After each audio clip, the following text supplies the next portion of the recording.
In this video, you'll learn how to create Excel progress bars that display real 100% and hide the numbers inside the bars. We already have a progress column with percentages. Select the column, then go to Home, Conditional Formatting, Data Bars, and choose any style you like. Done. Everything works. But here's the issue. Look at this. 94% already looks completely full. That happens because Excel uses the highest value in the list as 100%. Let's fix it.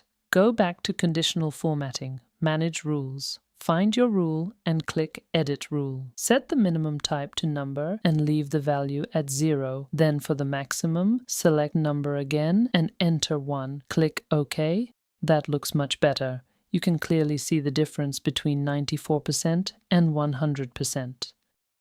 And here's one more useful trick. If you want to hide the numbers and keep only the bars, select the column and press Ctrl+1.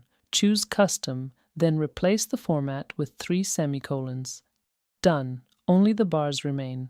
That's it for today. Thanks for watching.